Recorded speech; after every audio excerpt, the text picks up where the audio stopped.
Bonsoir. Figurez-vous que notre nouvelle université, à peine portée sur les fonds baptismaux, a déjà beaucoup de chance, car c'est la seule université en France à posséder dans ses murs un institut de papyrologie doté d'une réelle collection de papyrus remontant à l'Antiquité égyptienne. Alors, les plus attentifs d'entre vous pourraient me dire « nan, nan, nan, nan ». Il y a Lille, Strasbourg. Lille, par exemple, la collection est très petite, elle est finie d'être étudiée depuis pas mal de temps, elle est même plus conservée dans l'université ou au musée des Beaux-Arts. Et Strasbourg, effectivement, la collection est même plus importante que la nôtre, mais même que celle du Louvre. Ça vous donne le niveau. Mais déjà, c'est une collection allemande d'origine. N'oubliez pas cet endroit-là, la frontière a eu la bougeotte. Et surtout, la collection n'est en fait pas conservée à l'université, mais à la Bibliothèque nationale universitaire de Strasbourg, la BNUS pour les intimes. Ce qui fait que si un jour les deux directions venaient à se chamailler, je pense que les vivres seraient coupés. Chez nous, on n'aura jamais ce problème. Les papyrus appartiennent réellement à Sorbonne Université. Pour vous mettre un peu le niveau, les autres universités dans le monde qui ont cette particularité sont par exemple celles de Heidelberg, Leipzig, Chicago, Londres, Oxford, Florence. Un bon petit gratin. Donc, bonne nouvelle, il y a du patrimoine à l'Institut de papyrologie. Ce qui veut dire donc qu'il y a du patrimoine à l'UFR de Grec, dont dépend le laboratoire de papyrologie, donc du patrimoine à la faculté de lettres, donc à l'université de la Sorbonne, et aussi donc, en fait, patrimoine national, puisque la Sorbonne est un établissement public. Alors, dans mon travail au quotidien, ce n'est pas quelque chose qui se remarque très souvent, que ce soit patrimoine national, sauf quand nous avons un papyrus à prêter pour une exposition. Finalement, ça nous arrive quasiment chaque année. Et par exemple, en 2014, on a prêté un papyrus à la Fondation Baudemer. Alors là, le service com a eu sa petite larme d'émotion parce que c'est la plus grosse fondation suisse après la Rolex. Alors, ils étaient contents. Mais là, on a senti quelque chose passer, c'est que le service juridique de la Sorbonne n'était pas suffisamment compétent, on a dû finir au ministère, parce qu'avec ces braves Suisses, en fait, non seulement le papyrus quittait le territoire national, mais il quittait l'Union européenne. On n'y pense pas souvent, mais on aurait prêté au Japon, ça aurait été pareil. Alors, pour faire tourner ce laboratoire, il y a la directrice, Hélène Cuvigny, qui en fait n'est pas spécialement personnel issu de Paris-Sorbonne, de Paris 4. Elle est directrice de recherche au CNRS.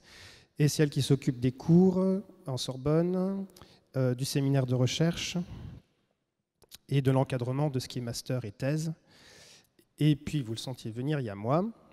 Alors, au niveau administratif, je suis personnel BIATS, ITRF BABD, ingénieur d'études en analyse de sources. Même si vous rajoutez sources archéologiques, ça ne veut strictement rien dire. Donc en interne, on a créé Papyrothécaire.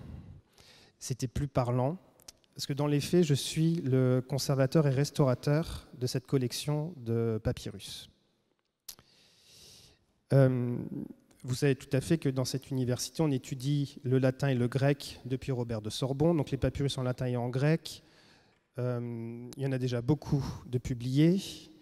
Par contre, nous en avons aussi en égyptien démotique, en copte, en arabe.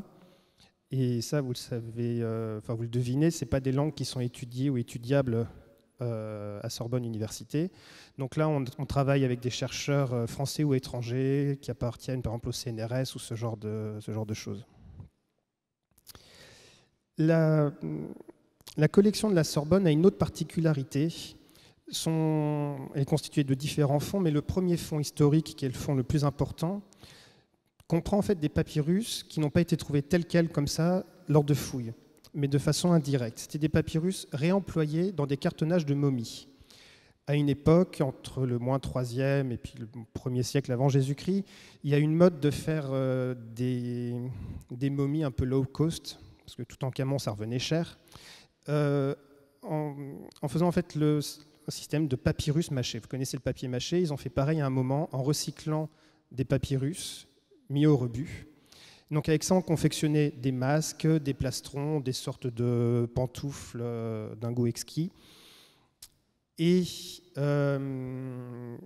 alors des cartonnages, ça se trouve dans d'autres collections, par exemple à Cologne, il y en a. Et pendant assez longtemps, on a dû sacrifier ces cartonnages pour réussir à récupérer les papyrus qui étaient dedans. Aujourd'hui, on arrive un peu plus à ménager la chèvre et le chou, à garder les couleurs, les formes, et en même temps à récupérer quand même des papyrus qui étaient emprisonnés là-dedans.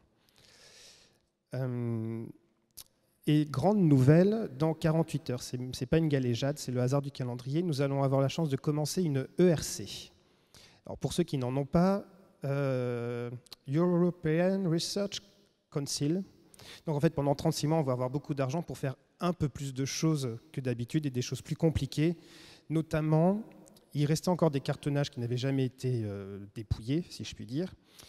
Et on va essayer d'en traiter quelques-uns avec les dernières méthodes de restauration qui vont permettre à la fois de conserver la trace égyptologique, des peintures, des formes, des motifs, et en même temps extraire de nouveaux papyrus.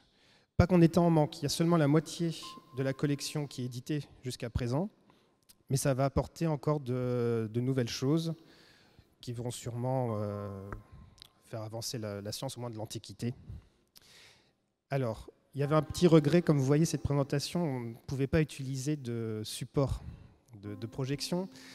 Si jamais vous êtes intéressé, sachez que nous possédons un site internet, un peu vintage, mais il est tout à fait à jour. Et dessus, vous pourrez trouver, par exemple, des petites bagatelles comme la plus vieille attestation de l'Odyssée d'Homère sur papyrus, elle est ici. Le plus gros codex documentaire sur papyrus, il est ici aussi. Le plus gros papyrus peint polychrome, et ce genre de choses. Voilà. Merci à ceux qui ont pensé à m'extraire de la cave dans laquelle je restaure mes papyrus. Merci à vous. Et merci au piano. Peut-être quelques secondes augmentées descendant pour continuer un peu oriental et égyptien. Merci.